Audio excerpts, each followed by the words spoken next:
Hi everyone, it's Susan with the Narcissistic Abuse Journey Alliance. I hope you are all doing well. Thanks for tuning in. Which narcissist came to dinner? Overt, covert, both? Narcissists come in many different flavors. Often the narcissist is an amalgam of overt and covert traits, a combination of the two. I had a little epiphany recently while I was out to dinner with some neighbors and friends. There were 5 of us, 2 of which were a married couple. The husband is a monologist.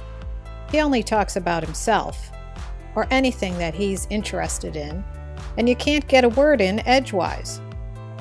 Narcissism is on a spectrum, so there are varying degrees of obnoxiousness and self-centeredness from narcissist to narcissist. This guy is a benign narcissist. He's not evil, just annoying. What was interesting to me was on this particular evening he was quiet. Usually he's pontificating about something. Why was he quiet? Because he was with all women at the table and he was the only guy. So he was getting his narcissistic supply just by association, by being in the company of all women, and vibrant women, I might add. For those of you who have been following me, you know my story, so please just bear with me for a minute. My husband Nick, died 6 years ago after a valiant struggle with a rare, incurable, slowly degenerative neuromuscular disease called Friedreich's ataxia. Nick was an empath, not a destructive narcissist. But Nick's parents were highly narcissistic and extremely unpleasant. I've mentioned them in some of my other videos. Nick's initials are NAJ, the birth and inspiration for the Narcissistic Abuse Journey Alliance. After Nick's death, I started observing and listening to people much more closely, and on this particular evening, out with this group of people, the needle on my narcometer was registering, vibrating like crazy. I talked to Nick silently in my head and said, "Lovey," because that's what we called each other, Lovey. "Lovey, look at these jackasses. I'm not doing this again. And I sure do miss you." Everyone has an expiration date, and I'm in the middle of my life expectancy, I guess. And the people in this group were 10, some 15 plus years older than myself, talking about their children, grandchildren, and retirement antics, which is fine, and I'm usually very interested in what is going on in other people's lives.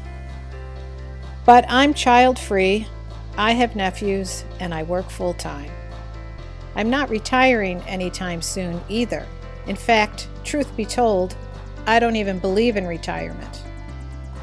At one point, they were all talking over and at each other, the shit sauce foaming up in the corners of their mouths. They were competing with each other about European cities they had traveled to. I just sat there quietly and took in the show. I've traveled to every city they were talking about. So I asked myself, am I going to try and interject to get into the ring with this group, into this sophomoric competition? Why? So I can get some attention or approval? It would only fuel the narcissistic supply they were draining from each other. I said no. I don't have a need to force my way into this conversation. I worked hard all week, and I'm tired. Plus, it was amusing how they were all unloading their unconscious narcissistic sludge onto one another. I honed in on myself and how I was feeling, and told myself to just keep holding on to myself. You see, narcissists will always try and throw you off balance. Mild or severe narcissists. It doesn't matter.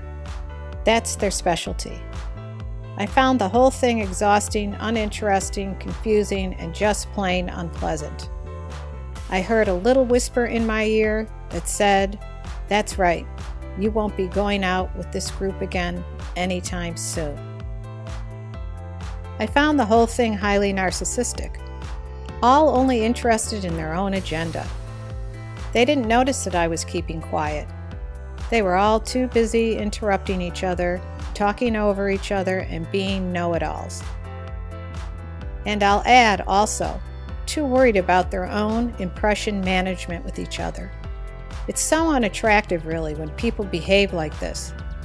Remember, narcissists are children in adult bodies, always trying to get their own needs met. At this point in my life, I am painfully aware of how valuable my time is. I went out with this group because I thought I liked these people, but I decided I guess not so much. I wasn't enjoying myself. Not at all. I was thinking of 100 other things I'd rather be doing. This is what narcissists do. They talk about nothing. They're superficial. The mild narcs are especially annoying and obnoxious. They don't connect, they drain your energy and exhaust you. There's no dialogue. They just talk at you. They don't listen, and they're boring. Narcissism is indeed on a spectrum. Some narcissists obviously are worse than others. These people were benign.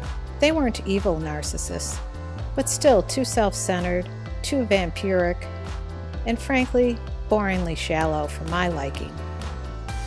Perhaps I've become too intense since Nick's death. But Nick got a lot done in his short and meaningful life. I'm reminded of that every day.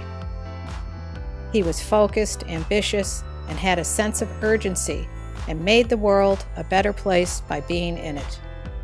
Every year since Nick's death, I get stronger and more firmly planted in my convictions and my vision of life.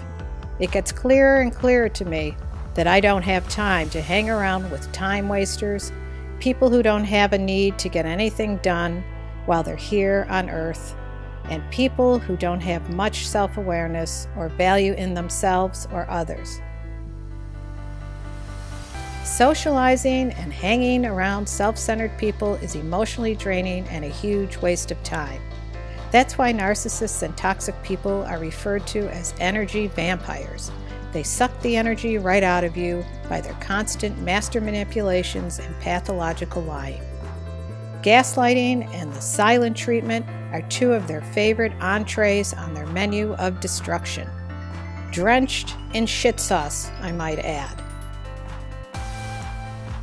But you can order a side of pathological lying too, which adds even more texture and flavor to your entree. Learn to listen to the whispers of reality that show up in your life, and learn to recognize people who are toxic to you, people who drain your energy, who don't listen. And by the way, any meal you have with toxic people affects everything, how the food tastes as well as your digestion. Learn to get the machete out and cut things off early. Don't second guess yourself. Vacillation doesn't work with toxic narcissists or toxic people. You have to be resolute that it's unhealthy to continue any relationship with them. Believe me, when they realize they can't affect you and have no power over you, this is what drives them crazy. Believe it. I hope my videos strike a chord with you. I want us together raising public awareness about narcissism, narcissistic abuse, and toxic relationships, because that is the way we will make the world a better place. I love making these videos and hope that they are helpful to you. Thank you to all my subscribers. Please hit the like button and share this video if you know someone who would benefit from it. Sending you all a big tight hug and lots of love, and I'll be in touch again soon.